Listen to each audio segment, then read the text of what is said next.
Today is Author Spotlight. I'm Judy Baker, book marketing mentor, and I help busy business authors get more bang for their book without going broke or crazy. Author Spotlight features authors who have a message to share and want to help us all out in living our lives and having more fun, more time, and more money. So today I am very privileged to have a friend of mine for many years who has just completed her book. And Ulrika has a fabulous story to tell us.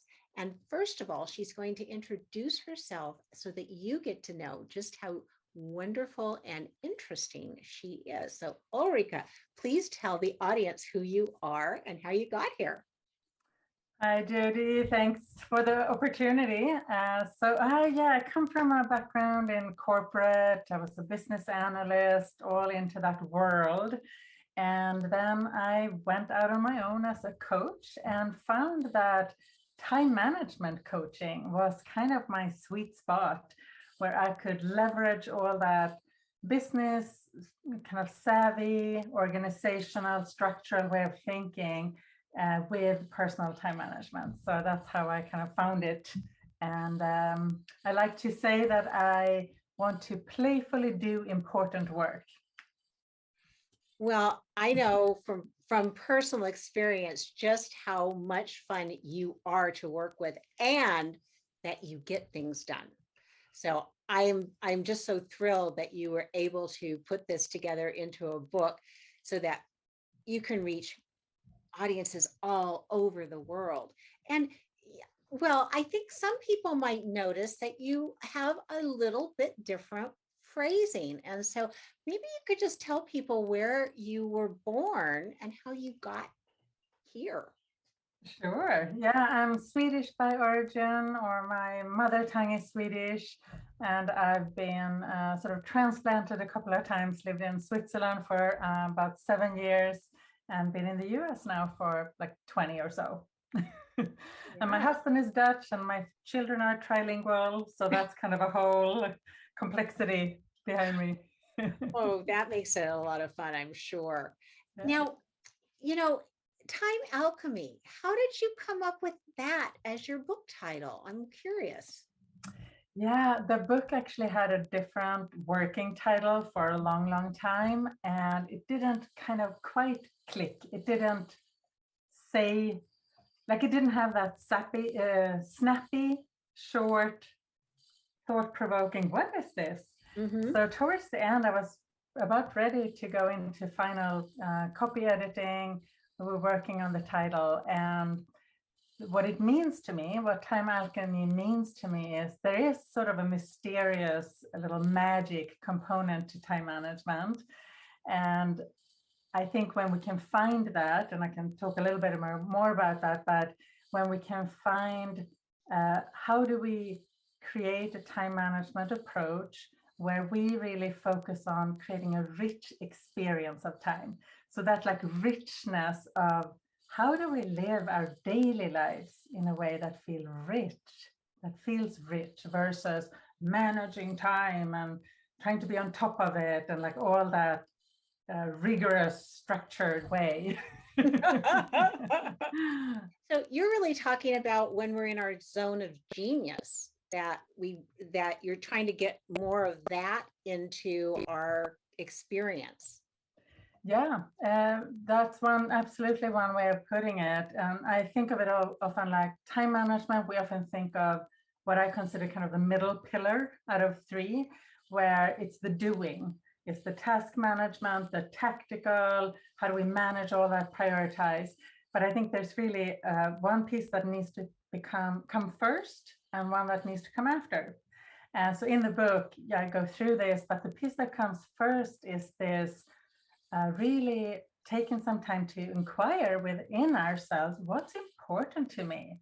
What actually matters to me? Because how can we prioritize where we give our attention and energy if we aren't even clear about that?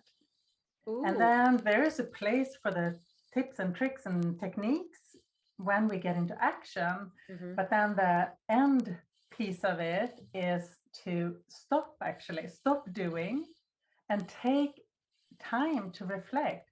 What's working? What's not? How is that fitting for me? How am I, through action, actually clarifying what's important to me?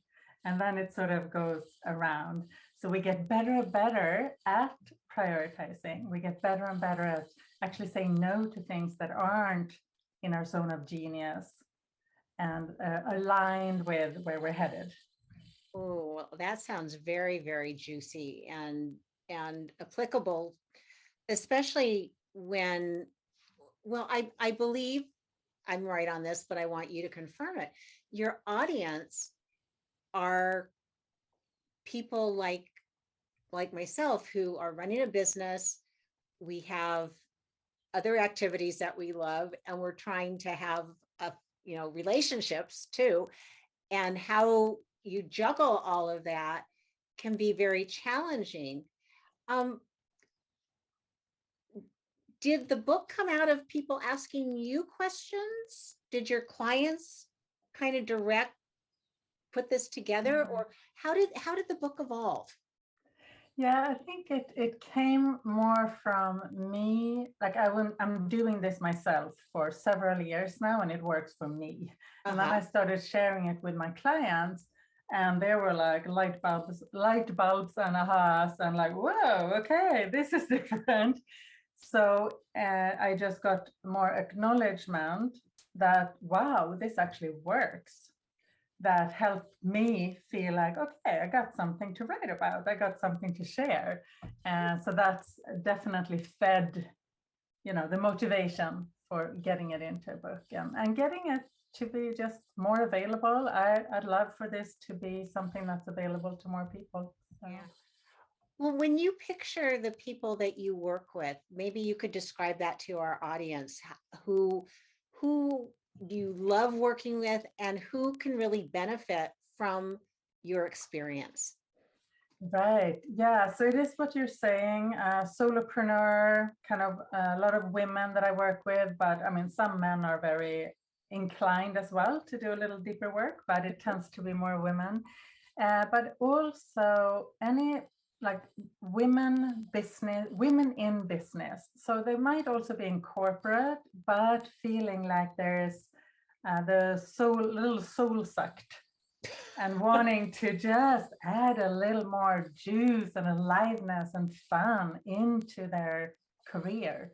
So that those are the two main groups, I would say. Mm. And I think they've tried every tip and trick in the book, like everything, and it's still hard to manage Yeah. their time.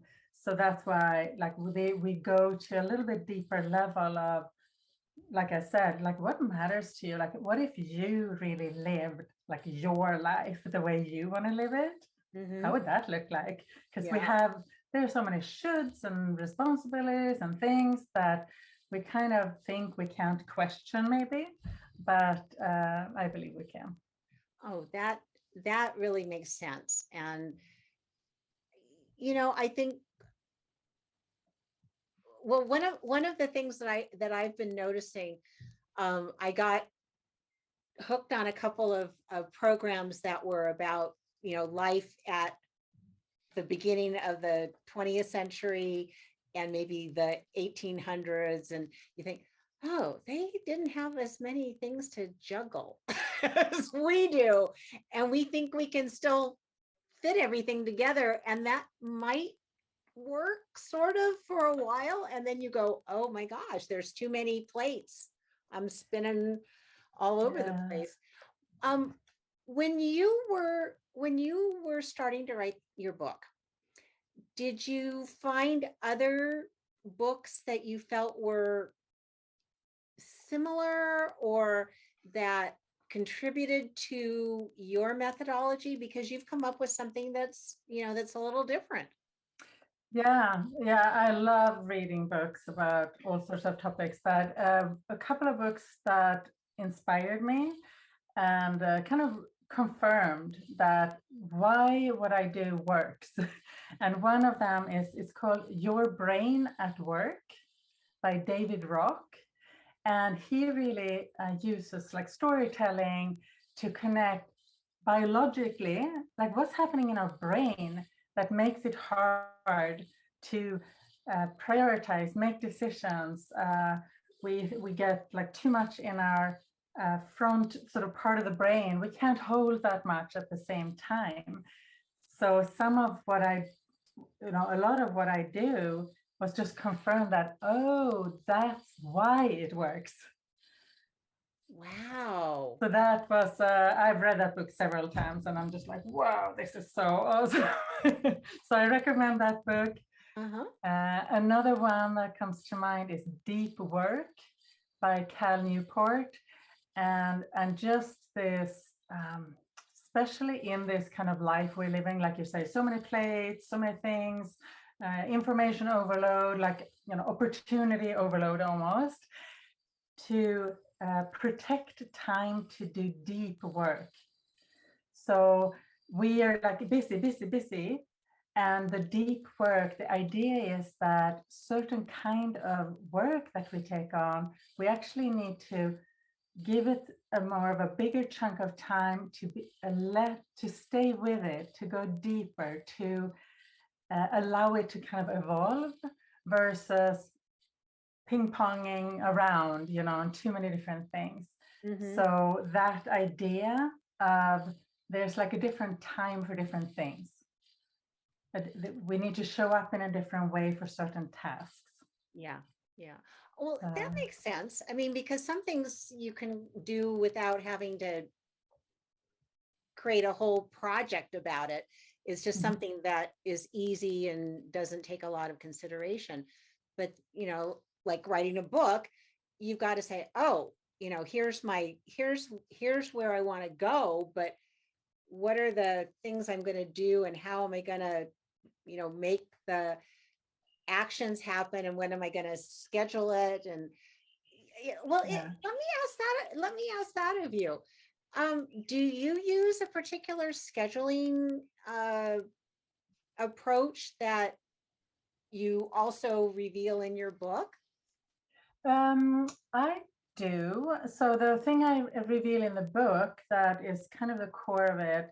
So in general, I'm not recommending certain tools or certain ways because it's so personal, like what works for us. So it's more of a way of thinking. So when let's say you're going to approach a new project, do a dump, get everything you can think of out of your head and onto paper. Sticky notes are great because you can kind of move them around and shuffle things. So just get things out so that you can then start to prioritize and say, okay, what comes first? What's this week versus later? Like start to sort it out so that you don't have actually in Your Brain at Work, he talks about this. If we're trying to hold too much in our short-term memory, it just gets chaotic. So this is like one of those places where it's like, oh, that's why we need to get it out of our head and have less things more immediately in front of us that we actually focus on. So sort it out that way. And then once you've prioritized, you move most of the things out of sight, like quite literally out of sight, so you don't get distracted by them. Then you get into action and really focused action on the things you prioritize, why you're doing them. All right, here we go. Oh, as you were saying that, I remembered I worked with Michelle Masters, who is an NLP master. And this is seriously, it has to have been 25 years ago. And she did this workshop on your relationship to time. And as it turned out, mine was really convoluted. And that was exactly what was happening. Everything was, oh, right here. And so when planning would show up, I was thinking, oh, I can get to that. No, you can't get to it because there has to be some depth to the schedule. And it sounds like you've got a way now that solves that issue, especially for people like me who are creative and there's ideas always, Yeah. flashbulbs everywhere. And then have a place for those ideas. Like, that's great to have ideas, but when they distract you from what you actually decided to do right now, you need to park them, like, Yeah. put them aside as soon as possible. Yeah. Oh, well, how are you planning to use your information now that it's, in a container like this? Are you going to do something different with it? Yeah, so I'm planning to actually use the book. So I have and this is one of these things too, like, wow, it's my book, I can touch it. So you have it too, yay! So I plan to actually create a workbook kind of study guide to go with it. So hopefully this fall is what I'm aiming to do that, because it's like it has kind of mindset, some philosophical components to it, but it's also very practical, very like, okay, go do this. Mm-hmm. So I want to create that companion kind of study guide, and hopefully actually people can go off and gather with some colleagues or friends and like work through it together. Oh, oh gosh, well, I love the idea of a study, having a workbook, Mhm. because it then you're getting into the actual, I'm applying the Yes. information, and that makes sense. But when you said, oh, what about having groups get together and do it together?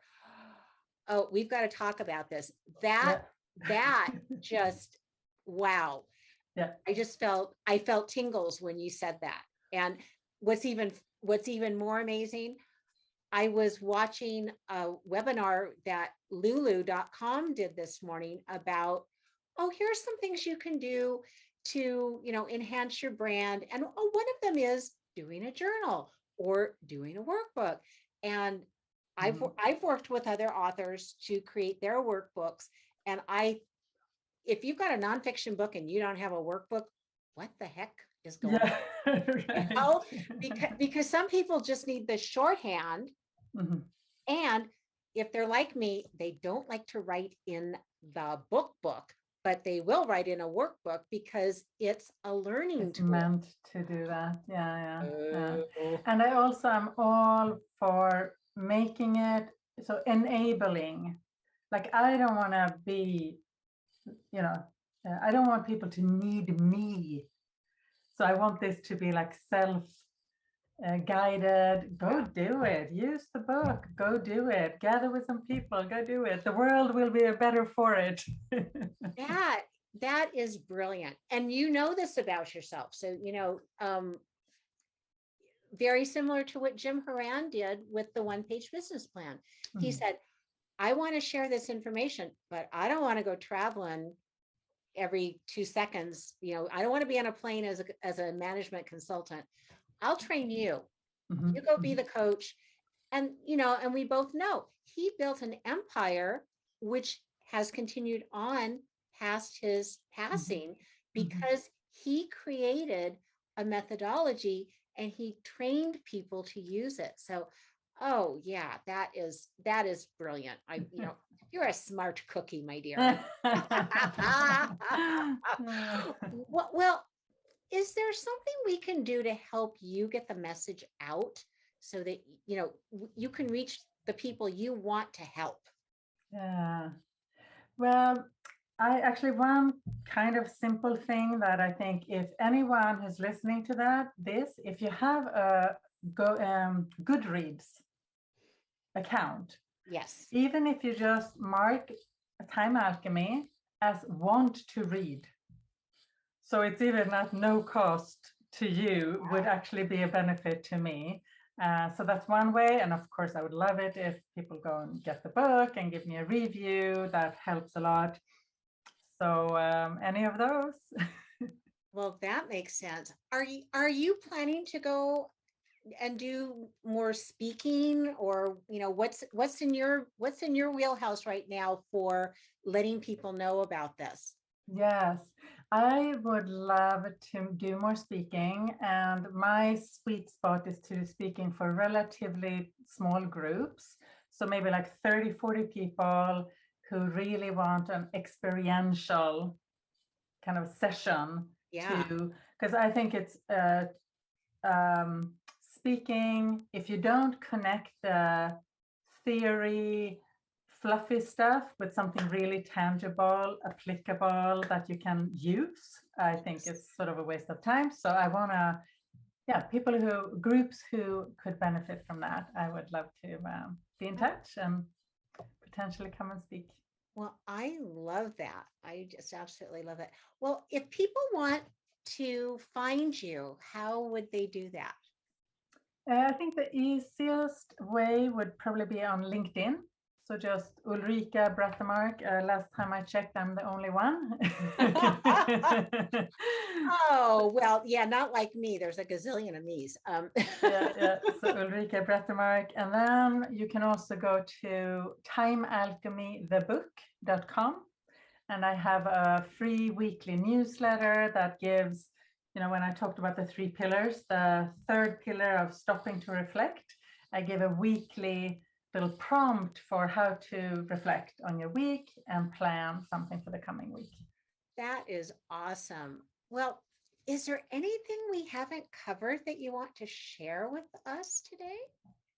Well, actually, you had asked earlier about who is something quirky or sort of fun fact.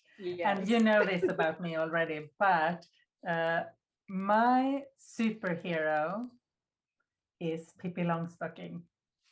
And Pippi Longstocking, if those who don't know who she is, she's from a children's book, Swedish children's book. But what I love about Pippi is that she is unstoppable.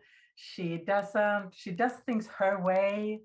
She's a great friend and just really fun to be around. So I channel my inner Pippi Longstocking when I need a little boost. Oh, and you are the best at it. Seriously. You always just light up the room. You're full of sunshine and just a warm heart. So I know that you're gonna rock it with this. And something that you've done over that I know about that our audience may not know about, you decided to really hone your speaking skills. I would like for you to share a little bit about that, how you took the plunge and tell them. Yeah. So I, like 6 years ago, I joined Toastmasters, and it's basically a weekly opportunity to speak in different formats, prepared speeches, impromptu speeches. And really, Toastmasters actually helped me write the book too. How is that? Because the way it has helped me structure blog articles and all sorts of things, because it helps you get a strong start, a clearly organized middle, and a ending that just kind of brings it home. So whether it's a speech or a blog post or a whole book, that really has helped me both in my kind of confidence that I got something to say, but also a lot in the structure and just the practice of doing that. So yeah, Wow. shout out to Toastmasters. You know, often people don't even connect that speaking and a book go together. And it's becoming more the case than not, because now we have podcasts, we've got internet radio, we've got media radio, we've got traditional, all of those things. But when people are able to articulate cleanly and clearly and tell the story, that's when we connect with people, that's when we engage. So you're a perfect model for what to do as an author. Seriously.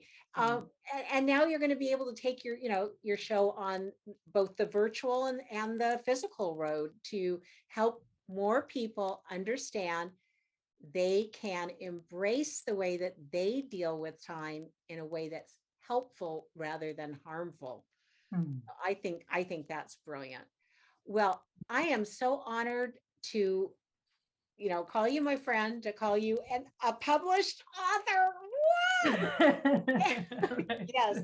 And I just know that your approach to working with people is a very loving and kind way, and that they get better results as a result of working with you. So I thank you for joining me today on Author Spotlight. And I will have in the show notes how to get in touch with Ulrika. And I want to encourage you all to get your copy of Time Alchemy because you need it. So this is Judy Baker, book marketing mentor. And if you're an author who has a nonfiction business book, I want you to join me in the spotlight. And you can find me at bookmarketingmentor.com. And Ulrika, thank you so much for being a fabulous guest and the best of success with your book. Thank you so much, Judy. Thank you.